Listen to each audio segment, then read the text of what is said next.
Good morning, good morning. All right, welcome. Thank you for coming this morning. Hope you all got your little Valentines. We had some of our students that were passing these out. They were so sweet. Thank you so much for being here to do that. And one of our very own, Molly Coyle, actually designed this Valentine for us. So we wanted to just do something a little special for you all and say how much we appreciate you. And we thought, well, it's a good time. It's about Valentine's. And if you'll notice, Miss Ziegler and I are wearing like the exact same outfit today without actually planning that. And we're doing a tour after this for New Patriots. So we're like, of course we are. Sometimes we actually wear the exact same like clothes. So, and we didn't plan it. Miss Ashley almost wore the same thing too. We just, I guess your minds get on a wavelength. But if you don't mind, I'm just going to start us in prayer, and then we're going to go through this kind of quick. I want to make sure that we get through some information today, but we're not here too long. So bow your heads, please. Dear Lord, we just come before you in Jesus' name. I just thank you for this community of believers, these parents who have invested so much in their students, Lord. I just know that you want to bless them for their obedience to your word, for the way that they are raising their families, Lord. And we just pray that you continue to bless us, to have your hand upon us, Lord, that you will just move on our behalf, and that you will just keep us safe, protected, strong, brave, and sharing the gospel. And we just thank you and praise you in Jesus' name. Amen. All right. Well, here's what we're going to do today. I'm going to go through just kind of a quick, maybe 15, 20-minute overview of just everything that's going on at the school, because there's so much, and it's so exciting. And I get to be here every day with your kids, and I get to see what's happening and behind closed doors, and in this space right here with chapel and worship, and in their classrooms, and what our teachers are doing.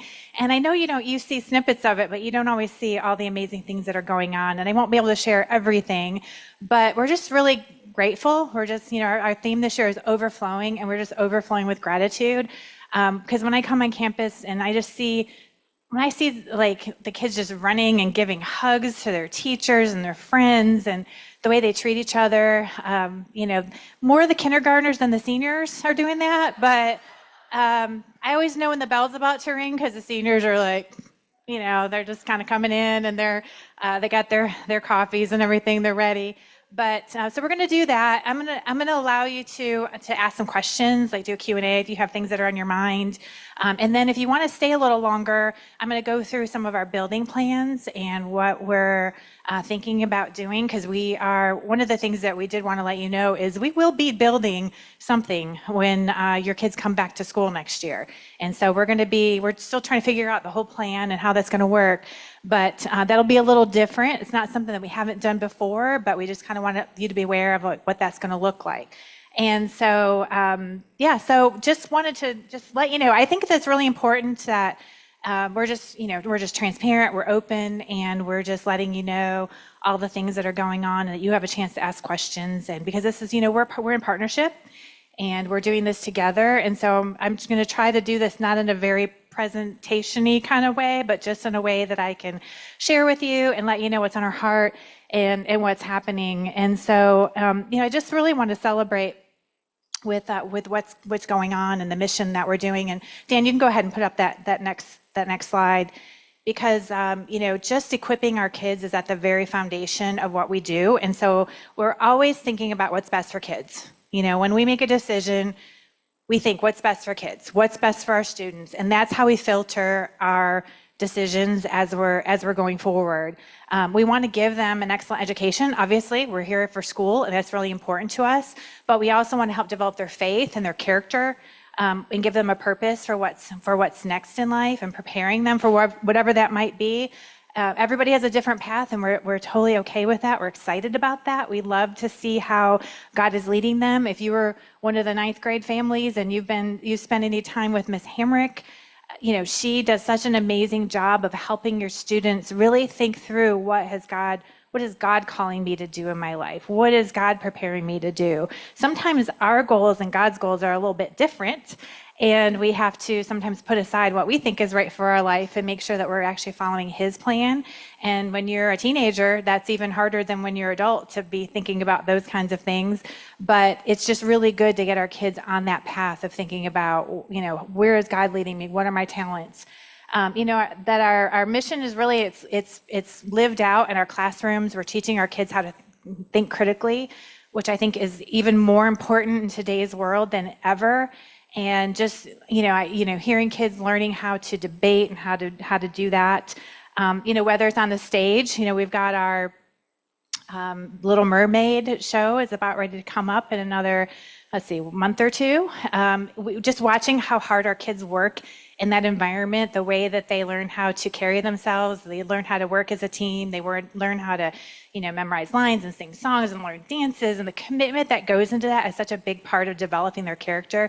And the same thing on our fields, where our teams are learning to work together, they're learning to work hard, they're learning that discipline.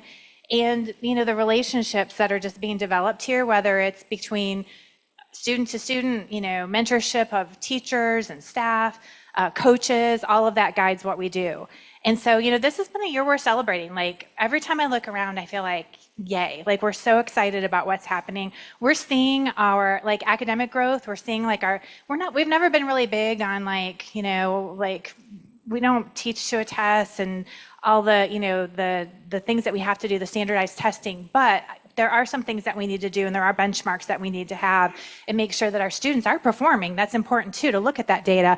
And I will say that our students, the test scores and their what they're doing is increasing on an annual basis, and that's been really exciting to see. We're especially seeing, we've always had really high reading and comprehension and writing skills, but we're seeing our math skills also rise to that same level, and I think that's really important. That's something we've been working on, and so I think it's good to celebrate those metrics that are happening, even though we may not be super focused on the testing, but knowing that we can use that data to show where we're improving and what we're doing. And so I know even the world of academia is making a lot of changes in those, and we're just trying, we're studying what's going on and making sure that we're on top of that.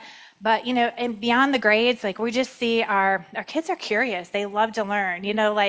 A lot of, when we were off school for a couple of days, again, this is more elementary probably than high school, but they miss it. They miss being here because they love learning and they're excited to see what they're doing in the classroom. And when the teachers send me pictures about what they're doing and I walk around and I see, I'm just always really impressed with the learning that is going on there. We're focused on making sure our technology is enhancing learning, that it's not replacing everything that we do, making sure we're not, we're using appropriate amount of screen time and those kinds of things. So we're always balancing that, trying to figure out all the new things that are happening in technology and try to navigate a world that's changing around us. We celebrate with our athletics. We've celebrated championships. Our cross-country team did absolutely amazing this year, and we're just proud of our athletes when they put themselves out there and they're learning and they're improving and they're growing in that. But also just sportsmanship, I think, is really important, and we always get comments from other teams when we're there, or even a friend maybe visiting from another school, and when someone falls down and when we on another team, our team helps them back up. And the comments have been are you guys always like that? Is that just is that normal for you? Because they don't see that in their environment maybe. And so just that Christ-like sportsmanship is really important. We are excited about the new weight room. That is something that took us a couple of years to plan for and develop, because we want our students to learn how to properly build their bodies and build strength. And if you didn't get a chance to see that at the homecoming a couple weeks ago, and you want to stay after, we might be able to pop in and have you take a look at that, because it's really pretty impressive. Mr. Wallace did a really good job working with the vendor to get that put in place, and there was a big process because that was our storage room, so we added storage facilities out here. We've got our own little storage units, and that's worked out really well. And so that's an improvement for our school. That's something that is definitely going to benefit our students long term. We've got a weightlifting class that our students are in, and we're getting some of those, maybe getting those skinny arms maybe a little stronger out there. Those kids, but they love it. They're enjoying it, and we actually have 2 students that are going off to play college baseball next year. So that is really exciting that we've been able to celebrate that with them as well. We had, for the first time this year, we participated in the North Carolina theater competition, wow, so I think it was just high school that did that. Is that right? Just high school, or was it middle school and high school? Just high school.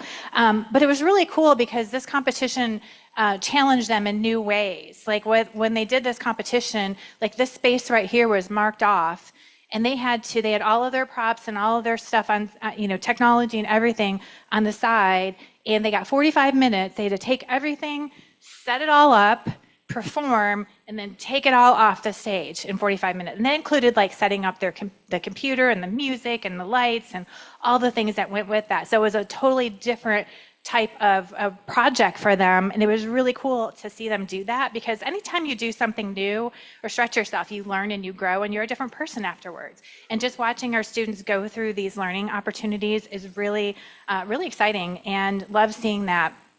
And I think most importantly is just our faith leadership that's here on school. And these are the things that really get me. Like in here on Monday mornings when the K-5 students are here and they are praising and worshiping. I mean, they are jumping for joy as they're singing about the Lord. And there's nothing like it, but there's also something that's also really great is that our middle school students do something very similar. And I kind of expect it from K-5, but when you come in here and you see the 6th through 8th grade students and you see them worshiping, and they like to get in like their arms around each other and sway, and you're like, who are these kids? And we do Bible studies with them, and they get in groups, and we have questions for them, and they go through the Bible and they talk about it and they pray together, and they're not just going through the motions, like they're literally in the Word, and they're praying and they're worshiping, and it is probably one of my favorite things. I get to spend time with middle schoolers a lot because they just need a little extra attention sometimes, and so that's where I end up floating in, and it's just really powerful to see that. And it's, again, I think maybe you got to see a little bit if you watched the telethon, and we saw some of what we did in our chapels, but that was really amazing. But then our high school, like we've got students that are leading worship. They're getting up here in front of their peers and they're singing and playing instruments. That is hard. That is really hard to do. That takes a lot of guts to be able to do that. And so I'm just really proud of them every time they do it, because I know every time they get better and stronger, and they're not doing it to perform, they're doing it for him, and they're doing it to lead the school. And we'll walk around, and some of our high school students, they'll be in like these deep theological discussions and debates. I mean, they're talking about like predeterminism and, all these things, and whether this should be that. And I was like, wow, like I learned from them because they're digging into the Word. And these are like at lunch. This is at lunch. This is during their free times. This is in the hallways, where you think that they would be, talking about other things, but they're talking about the Word of God a lot of times. No, not always. They're normal. But there are times right, Miss Ashley? There are times when they really surprise us, and they're just really amazing. And you know what? This doesn't happen without our amazing faculty and our staff and the people here that really pour into your students on a daily basis. A lot of us have been here over 10, going on 15 years now from when the school started, and so that says a lot to our community because they love to be here. They love to be with your kids. And, a lot of our staff don't really have to be here. This is kind of something that they do out of love, and it shows because they pray for our students. We meet every morning, our staff meets every morning, and we pray over our school, we pray over our students, we pray over families that need it. We advocate for our students, we challenge our students, we expect a lot out of them, and they rise to that expectation. Our teachers are always they're always continually doing professional development. And it's not because they're checking off a box, but because they actually want to learn. Like they want to know, how is AI going to affect us? How is this going to happen? How can we come better in this world? And they're collaborating, they're meeting together, they're working on that. They're becoming flexible and creative and meeting changing needs of our students. We talk about that all the time. Like how is this generation the same, but how is this generation also unique and different? And they know our students. I watch Miss Houston out there, who graduated from Liberty Prep. She's out there every morning. She knows the name of every student. She calls every student by name, like K through 12, every one of them. That was her. She wanted to make sure she knew every single student. She's out there every morning welcoming them and telling their name. And, we notice. We notice when a student is sad or maybe a little off that day, or we celebrate with them when they have something happening that's great in their life. And it just that they're really loved. You can just feel that when you walk into a classroom. And so that is a lot of the really great things that are happening here at Liberty Prep, just the mission, the things that we've created that we're continuing to work on. So the school's doing great. Enrollment is still, very, very steady, very, we still have a lot of students coming in, and very, it's still kind of a problem that we don't have enough space for everybody who wants to come in, but I would definitely rather have that problem than the other way around. It just speaks volumes to our staff, our community, and what you've created here, and so we're excited about that. So we continue to bring in amazing, strong families. We appreciate what you do as parents, because when you come to Liberty Prep, like, you're choosing to be a part of your students' education process. And I know it's hard sometimes. I've been there. I actually, I had 2 graduates from here too that were, basically first grade and on. So I know what it's like. It can be very challenging and very difficult at times, but it's so worth it, the time that you get to spend with them, the way that you're able to know your students and their academic abilities, where they're struggling, where they're strong at, and you can encourage them. And we appreciate that. We appreciate you being willing to do that, because it's very rewarding. And we know that you also, on top of that, you volunteer. You help out with the daddy-daughter dance or the mother-son event, or you decorate classrooms, or you are at sporting events, or you're painting sets with, the theater department. So we see you too. We appreciate you. We're grateful for what you do. We are thankful that you communicate with us, that you let us know what's going on in your life. And, we encourage that, because we want to always become better. We ask on a probably daily, weekly basis, like, how can we do this better? What can we do better? How can we make this more, efficient? How can we make it more engaging? How can we make this better for our parents? How can we make it better for our students? And so we open ideas, and we welcome that. Sometimes we have to look at things from a macro perspective, and what something may work for one person may not work for the whole school, but we're always open to ideas and working on that. Transparency, I think, builds trust. And so if you ever have questions about anything with the school, please ask. I know sometimes people feel like, oh, I don't want to ask, I don't want to do that. Please do, because if I don't know what you're thinking, or I don't know what's on your mind, or something that you have a question about, I don't know to help you with that. And it may be something that we need to do better at, and I'm okay with that too. And so from a financial perspective of our school, we've always managed things very conservatively. Because I just never wanted to get in a position where we were struggling in that area. And we have struggled in areas, but God has always provided. But I've liked to leave a lot of margin, so that if there's, we're not putting pressure on, our staff, our students, our donors, or anything like that.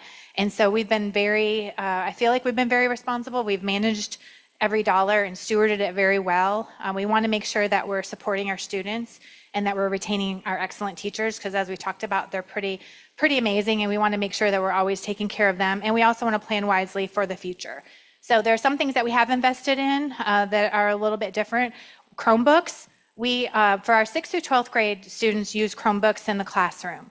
And one thing that we've realized is that we wanted to become a little bit more, we wanted to be able to manage those devices a little bit better, because of all that is out there in the world, and how crafty and smart and technically savvy our students are. And so we wanted to be able to provide devices for our students on campus, so that was something that our parents didn't need to do. So this year we started with 6th grade. Our 6th grade students all use Chromebooks that the school owns. And so they check them out at the beginning of the year and they use that for the year. They'll turn that in the summer and then they'll check back in and they'll get a device next year. So the parents don't have to purchase a Chromebook for those students. Next year, we're going to have our 6th grade, 7th grade, and 9th grade students will have Chromebooks.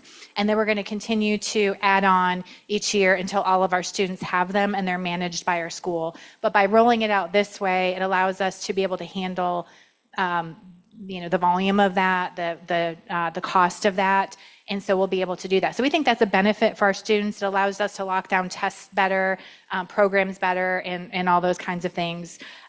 We talked about the storage room and the weight room, and that we're still offering scholarships as well beyond the Opportunity Scholarship. So if there's anybody out there who continues to need additional assistance out of that, you can still apply for a scholarship on top of that if that's something that you need. And we are going to be sending out after this all of the documentation and information that goes along with this so that you'll have it all in your email by the end of the day today. I do want to address tuition, giving, and fundraising because I know that matters to you. Those are questions that people always have.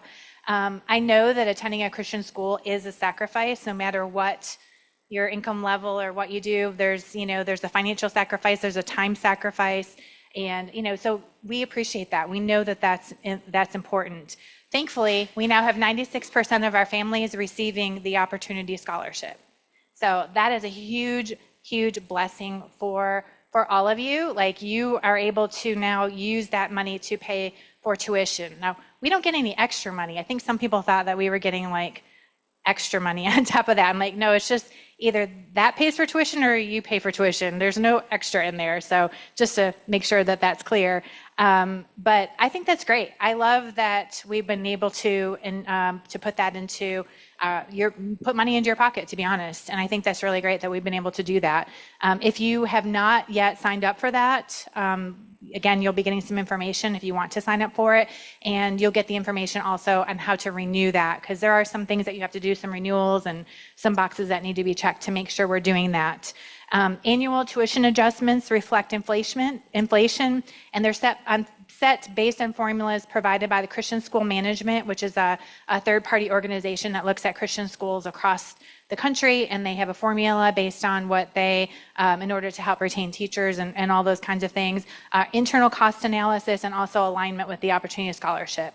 This year, we've had to, the last couple of years, I mean, if you haven't noticed it in your own budget, we have noticed it in the school budget. Like, we've had to absorb some pretty high cost increases. One of them is and some of them have been as high as 40%.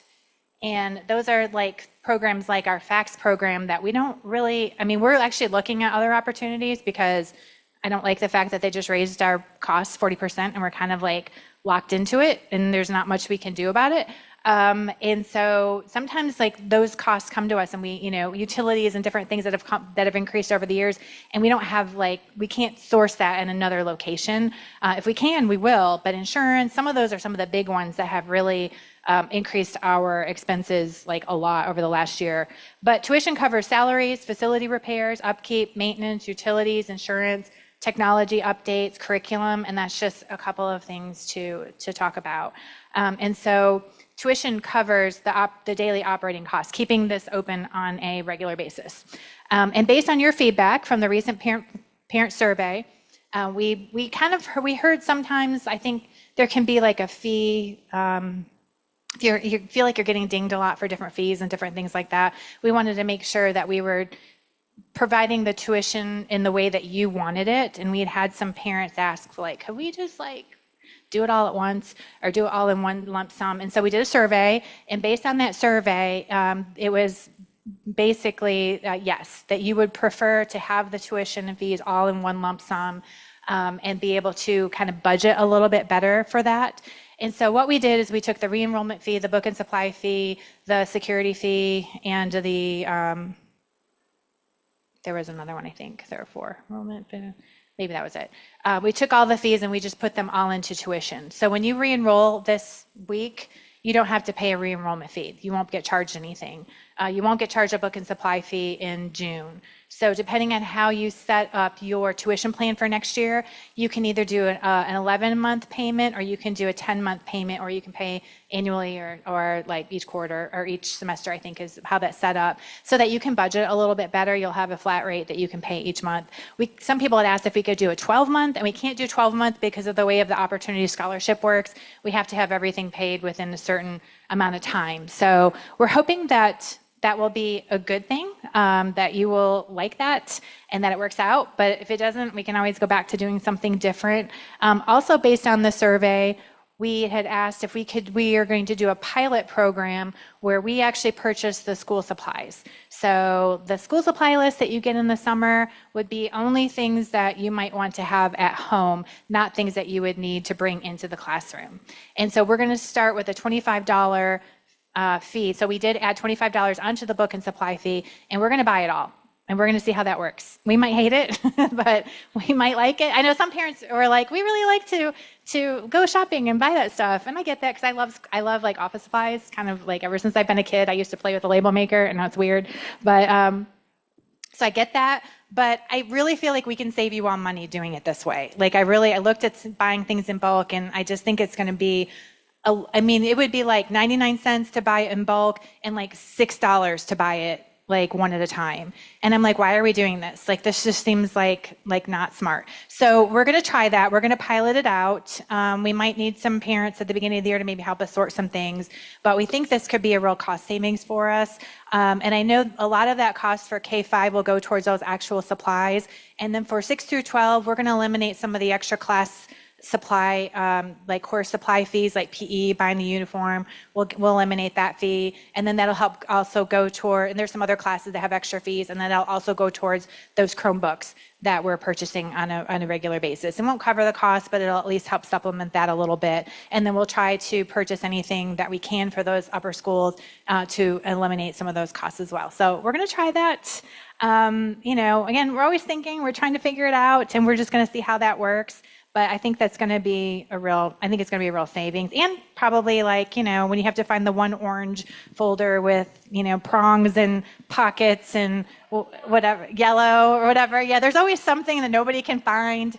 Don't worry about that. We're just going to take care of, summer, just enjoy your summer. Don't worry about those school supplies. Let us take care of that, and we'll see how that goes. So what's the difference between operating costs and capital and fundraising? So I just wanted to explain that a little bit, because sometimes we get questions about that, like, why do we have to fundraise, and why doesn't this cover this, and all of that. So tuition keeps the lights on and the classrooms running. It allows us to provide the quality education your children receive every day. So what we do on a daily basis, it helps us maintain, basically. Capital giving builds and improves the spaces where learning happens. This is more future focused. So if we are building any buildings or doing any of that, like that tuition doesn't cover any of that. Any extras that we do, it's just not covered. So we fundraise to do all those extra things. Like we buy those iPads that we bought for, our high school classes. If we, do the weight room, if we add a playground piece, if we, any of that kind of stuff, it all has to be fundraised for. It's not in our actual, in our operating costs. And like most independent schools, tuition alone can't sustain both excellence and improvement. And otherwise your tuition would be like double. I mean, I could do that if you wanted. If you're like, yeah, just go ahead and double it. We could do that. We're trying not to.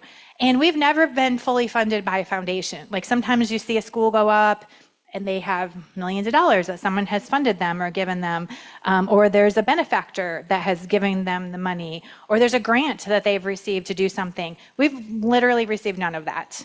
Like our school and all the extras have all been built by generous supporters. Some have been inside the school and a lot have been outside the school, giving more, just modest amounts over the years.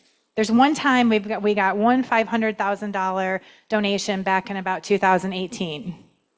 And that's it. Like everything else has just been like, we appreciate it. And thankfully we've had that happen, but it's not been like one person that's given it. And honestly, you may not know this, but grants are basically non-existent for Christian organizations. Like Miss Mangum can tell you, she's been researching, and like anything religious pretty much knocks you out of the running for any grant. So we have to do things like just based on, people that are just have generous hearts. And to date, we've never added a capital fee or a strategic item increase in our tuition. So we've always been able to do it based on fundraising. And so, why fundraising? Well, fundraising is not really optional. Like, it's a necessary and healthy part of how we sustain and grow our mission. And so for facility improvements, for providing additional classroom support over and above what tuition provides, creating a safety net for our school to handle unexpected expenses or hedges against enrollment fluctuations or other situations. I mean, we're so grateful and thankful that we have the enrollment that we do, but what happens if one day, like, all of a sudden something happens out of our control and, we don't have that anymore? It gives us that safety net. Campus expansion, and then financial aid above the Opportunity Scholarship. We do set aside money to be able to continue to do that. And, the Bible calls us to be generous, calls us to be cheerful givers. And, Miss Mangum actually changed her title from Director of Development to Director of Philanthropy, because that really speaks to the heart of Christians more. Like, we are called to be generous. We're called to do above and beyond. And so we're going to continue to do the telethon, because we felt like that was a really fun way to involve our whole school and showcase our students. And we think we can double the amount that we raised on that, because you know what? We didn't know what we were doing last year. I'll just be honest. We were just like, let's try this thing. Let's see what we're doing. We feel like we can grow that into something really cool. And we're also working on a new golf tournament as well, because we've had some of the guys are like, we'd love to do that. So we're working on that, whether we start this year or that'll be something that we do next year. So there's going to be some things that we're going to do, some ongoing annual fundraisers, so that we can do that. And I do have an exciting announcement, though. We have a generous LPCA Patriot family business that has offered a matching gift. And so what they have said that they will do is they will match up to $100,000 towards our building project. Yes, that's awesome. And so from now until April 2nd, which is basically the end of our Empower Week as we're going into Easter, all donations up to $100,000 will be matched. So that means that could be another $200,000 that's going towards our building project, which I am going to talk about. And so that's all gifts are doubled. So if you ever thought, oh, I've been thinking about, I wanted to make a gift, well, now would be a really good time. Also, we are still building on the Word of God. So if you don't know, we have a Bible that Miss Mangum keeps, and we are highlighting as somebody sponsors a verse. Like, our goal is to get every verse in the Bible sponsored. And if you want to sponsor a verse, whether it's your family verse or you want to sponsor a book or anything, if you want to do that, you can sponsor a verse, and we'll highlight that and put your name in there. And that's another way that we're continuing to build. And this is really cool. There's a technology that you can actually write on the wall, like with it's almost like I'm going to say like a typewriter that writes on the wall. It's not really like that, but that's how my brain works. But, and we, in our lunchroom that we're going to be building, we're going to actually put the whole Bible on one of the walls. Like, just all the whole Bible from beginning to end. Like, we've got the wall mapped out and everything to do that. So I think that's going to be really cool. So we're really thankful for people like that are, stepping out and offering that. And just every parent, family, grandparent that has given a gift, we appreciate that. We know that you're paying tuition, and anything you do over and above is extra. And I know that that can be a lot, and we just appreciate that. But it makes a huge impact, really, really does. And so I'm gonna give you the opportunity to stay, and like if you want to talk more about the building. But we are planning to start construction in the spring. We're still, and this is where I'll go into more detail or whatever, we're still working through all the details and exactly what we're going to start with, because we've got multifaceted plans. But we are going to be doing construction while we are at school next year. The plan is to start May 19th, as soon as we're out of school, building. And whether that's a new classroom building or a lunchroom building, we'll go into that. But so just so you know, when we got on campus, if you weren't around the last 5-6 years, we moved to this campus in 2020, in the middle of COVID, all the craziness. It was a wild time. But this building wasn't actually complete yet when we moved on campus. we only had the classroom buildings over there. So we were under construction for that first year when we came on campus. So we've been there before. We know how it works. We're working with Van Noy Construction. They're very familiar with working with schools. They've worked with schools a lot. They have a high security protocol. Everything will be fenced off, all of that. So there will be some adjustments, but it shouldn't be overly impactful on your student. But I do want you to know that that will be happening. In case there are any questions that you have about that, we'll probably, as we get closer to breaking ground, have them come in and if anybody wants to come in and talk with them and how that process works. I think it's important to be fully just aware of all that's happening. Also like any school, we have always had challenges. Education, I mentioned earlier, is changing rapidly. There's a lot of different things that are going on in the math environment and technology. And, we have to adapt, and sometimes we've got to adapt pretty quickly. So, every time we have a challenge, we really evaluate and see how that we can become better, communicate better, have stronger systems. And so we work on that. I also recognize that our community has had some tough things happen this year. We've had some families that are hurting, and I know that's just know that we do pray for you all the time, and we're thinking about you, and hopefully we're helping you get through some of those challenges as well. And what's going on out there? He was the trash guy. We don't claim to be perfect, we never have. No school is ever going to be perfect. I wish, that'd be great, but it's not going to happen. But we are committed to learning, improving, and we're committed to be transparent and to having integrity for all of that. So, as we look forward, I want to talk about, we're going to continue to have those strong academics that are rooted in faith. We're intentional character development as we're working with those students that's really important to us, to support a Christ-centered community and environment, and to have facilities and programs that serve people well. So I appreciate you, and that is the part where I will kind of end with the state of the school part of it, and then I'm going to break and allow you guys to ask questions. If you want to head out from here, that's fine. We did record this. We are going to send out a written follow-up to this, all of the updates that you'll need all the just how to do everything, as far as re-enrollment and opportunity scholarship will all go out today. And then I'm going to go into next will be, you can go ahead and put that next slide, is talk about what this looks like and how we're going to get there, which I don't totally know yet for sure. But we've got plans and other plans and prayers and, all of that. Yes. So if you need to go, I'm going to go ahead and give this as your opportunity to do that. I'm thankful for you. And I know coming in this morning, I just feel like it's better to be in person than have you watch a video if you can be here, or just read an email, because I want you to see me and know that you can come talk to me and you can ask me any questions. So I appreciate that. But if you have to go, you can go, and then we'll talk about what this looks like here. So any questions while we're doing that? Yes. Yes. Yep. Everything will be in there. Yep. Mm-hmm. Yes. Yeah, it's actually on the YouTube channel right now. You can go back and watch it. Yes. Yes. Any other questions? Okay. Well, I'm going to go right back into this then, so that you guys can get it, can move on. But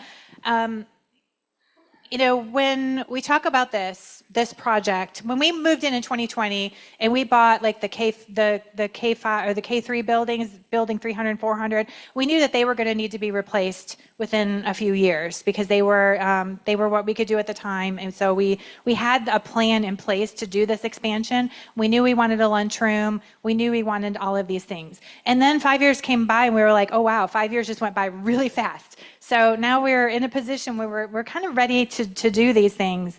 And when we first started looking at this project and we started getting pricing on it, it was about a $10 to $12 million project.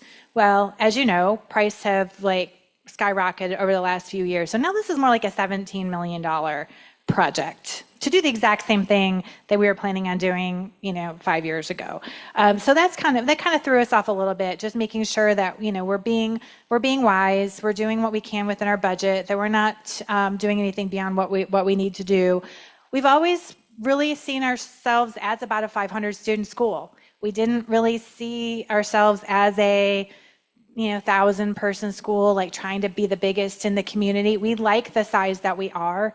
We like that we have like a community that can come together like this, that we can talk, that we can get to know everybody. Our kids get to know each other, and so we don't currently have like expectations of this expansion growing our numbers of students other than filling in where we still need to, so maybe about 20 to 30 more students that we would have, which makes it a little bit harder to when I'm talking to banks, they're like, oh, well, you're going to be able to get so many more students, and we're like, no, that's not really the plan. We just want to make what we have better for the students that we have. And so trying to figure out how to pay for that is really exciting. So, and we try to think about our priorities, like our wants and our needs, and what we really need to do. We really do need a new classroom building for our K-3 students. That is a need. That's something that needs to be replaced, whether that is ending up putting in brand new modular classroom buildings, which is not our first choice. Our first choice is actually to start building stick build, and we really need a new cafeteria lunchroom. I won't call it cafeteria because we're not really going to have cafeteria ladies and all that, but a lunchroom, because we love eating outside. That's our preference with the kids. But on days when it's cold and it's raining and we're in the lobby, it's kind of crowded, and it would just be really nice to have that space. And so we're also looking at adding a STEM lab, because we want to be able to stay competitive in the arts and sciences as well. So I think that's really important to us. So we've been researching that over the last couple of years and working on that. So this is what if we did everything, this is $17 million, and that would be amazing. There would be that back pad back there, would be a playground.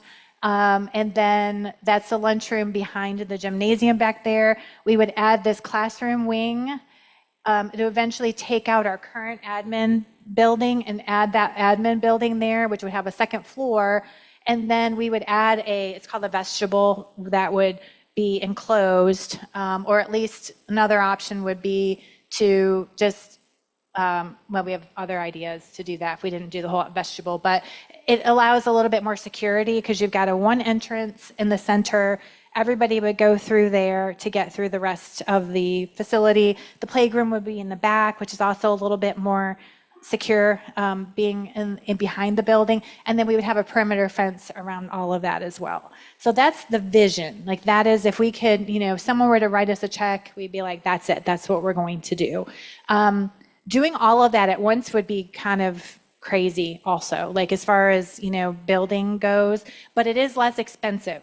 Like the more that we combine the phases together, the less expensive it is for building costs. If we end up doing this separately, it's probably more like 19 to probably more like $20 million, honestly, if once we do them in phases. But we're going to do what we can do. We're going to do it as we can do. So right now we're debating between when we first got this plan where we are now, I couldn't get anybody to give us any money. Like nobody wanted to give us a loan. We'd get down a loan and then they would take it back, and then it was crazy. We actually started building before we had raised some money. We had some money in the bank. We started building before we had a loan. We just started paying cash as we went. So we started doing all of the development and everything, just knowing that God would eventually provide, which he did. And so now the banks are coming back to us and they're like, wow, you've really proven yourself. So we can do this and we can do this. So I've got a couple of different financial options that we're working on. So we're looking at financing a portion of this project. That would either be the classroom building. Like we may go ahead and finance that and get that done, and then continue to raise money for the lunchroom. And then once we have the cash for that, we'll get the lunchroom built. Because we really like to do both, but we're just kind of looking to see what we can do. Kind of our last choice would be we would go ahead and build the lunchroom, and then we would change out the classrooms back there and just put newer modular classrooms. But that doesn't really get us this, so that's kind of where our vision is. So I don't know exactly, we're still figuring out exactly how we want to do this, but on the second floor of that lunchroom building would be a STEM lab. The STEM lab is about $330,000 to put all of the equipment in the STEM lab. The playground that was back there, you can go ahead and show that picture of the playground. We got an initial, like, if we wanted to do like everything, in a playground that we really wanted to do, it's about $300,000 to do that. That one piece of equipment right there is $50,000. To move the equipment that we already have over there costs as much as it cost when we bought it brand new. So the all of the artificial turf and playscape, so we don't have to do all the mulch all the time, is a lot. So, but it's very cool, and it would be very awesome to be able to do that. And so that's kind of where we are with that. We do have a couple $1 million in the bank that we can put towards one of those projects. We are working with some banking, different options, some bond financing, some banking financing to decide what we're going to do with that. But we're still trying to figure out exactly what that's going to look like. And so it's going to be going out and actually seeing if there are some people that can donate some larger amounts of money, and trying to figure out which we want to do first, what we want to do next, and then really long term we would actually add a second floor onto this building, a mezzanine here. We would move all of our AV equipment to an AV booth up top, and then we would have an extra practice room up here, and then this would connect with a walkway to the other part of the building. So it's a really cool plan if we can get it all done. We're just trying to figure out how to do it. So I just wanted to give you an update on what we're doing. We're still not 100% sure on which building we're going to start with, but we are going to start with one of them this May, and that's what's going to be happening. So questions about that?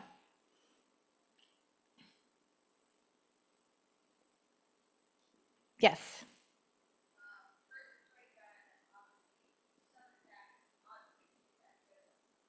Oh, that's a good point. Yes. Yes. The playground, that would be one of the things. If while we're building this, because basically that classroom building is where the playground is now. So yes, for the next school year, we will get very creative on playground plans. Probably we would go down to the field, and we'll do a lot of field games and like equipment that we can use down there that they can use. The good news is kids are very resilient, and they'll play with whatever you kind of give them. And I think it'll be okay. They just won't have climbing equipment unless maybe we can get a couple of little temporary things that we can put down there to climb on. But they will, for generally, they'll be okay. We'll get them outside. We'll get them playing. They won't have indoor recess for a year. That wouldn't be good for anybody. We'll do that. Yeah. But thank you. I totally forgot to mention that. Yes.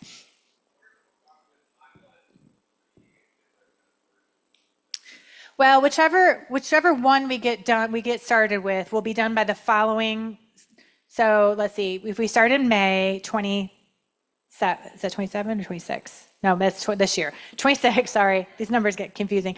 We start this year in May, we'll be done by, so 26, 27, we will be in building, so it'll be the fall of 27. Then that would be, the students would either move into this classroom, and then we'd take those out and put the playground in, or we would have the lunchroom ready for students to start using then.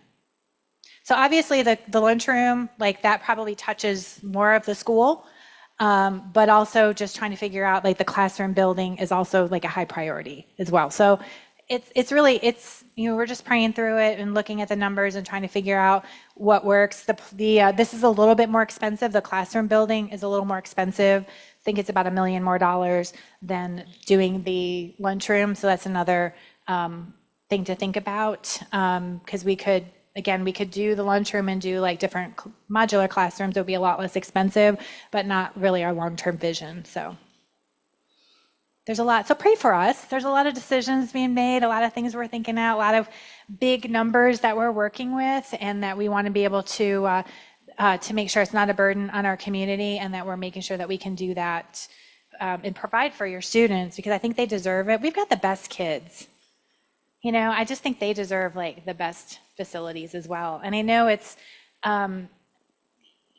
they're getting the education, they're getting the teaching, they're getting all of that, but to have the spaces and the really lovely things to be able to do, and the STEM lab is really cool. In fact, if you want to stay, we have like a 7-minute STEM lab video that basically another Christian school did, and they did a video on it, and this is the same lab that we would be putting into our school. So I'm going to play that if you want to watch it, and then we'll be done. But I'll be around if you want to ask any questions. We do have a tour starting at 9:30, but I wanted to make sure that you could ask questions if you had any for that. And if you had, or you can set up in a meeting to talk to me, or you can talk to Miss Mangum. We'd be happy to answer any questions that you have regarding all these projects. Okay? All right, thanks again for coming today. If you want to go ahead and play that video, if you want to stay and watch it, it's pretty cool. If not, I'll say we're done for today. Watch for lots of emails over the next couple hours. We'll get that all out to you. All right, thanks. So a kid goes home and they get on their computer or their laptop and they play Minecraft and they build something in a virtual setting.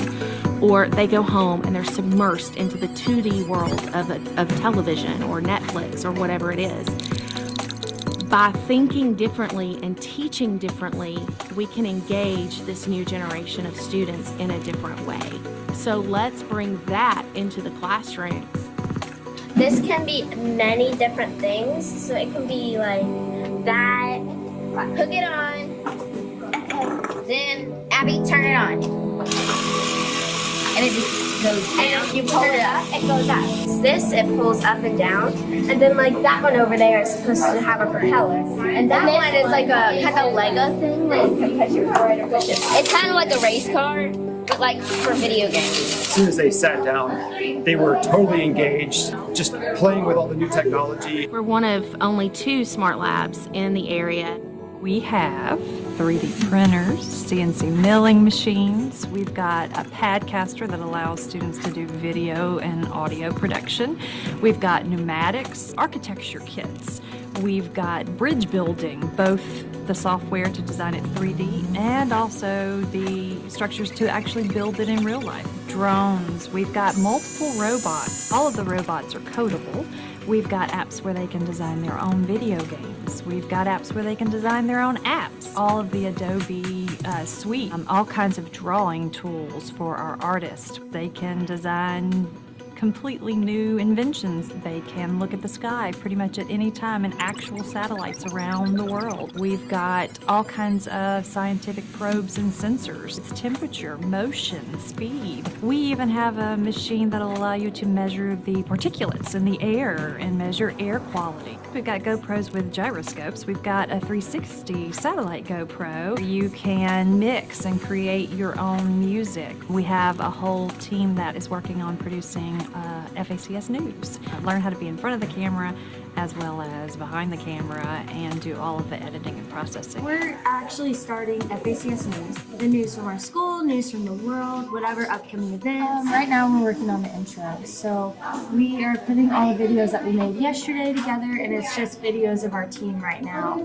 And so this intro is going to go with every video that we have each week, and so we're just trying to get that down because that's a good starting point. We have different students who are talented in different areas and they become an expert, and then they can teach other students. We as human beings are creative, just like our Creator. God is the creator of all things, and we are created in His image. So we take that biblical worldview and we allow students to explore that creative side. We're making a maze for a little mouse. This is a mouse. It will spark a passion for learning, and it will spark their curiosity, and they will be more engaged. All of their curriculum comes to life, and a deeper love for learning is sparked. They feel comfortable and they are having fun as they're learning. There's a sense of ownership and pride in their work. The way the Smart Lab works is you actually have a technology that you explore, and then you have to make a plan. So you're completely in control of your learning. We say it's specific, it's measurable, it's applicable, realistic. After they're done with planning, they carry it out. Once they carry it out, they reflect.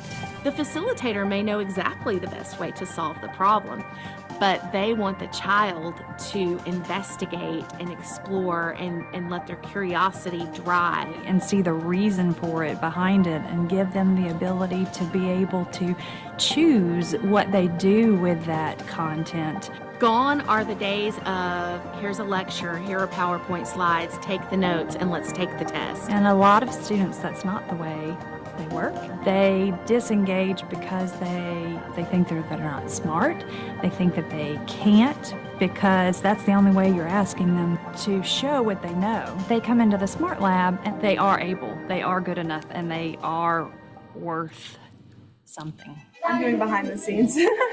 I'll be working on sound and like music and microphones and stuff like that.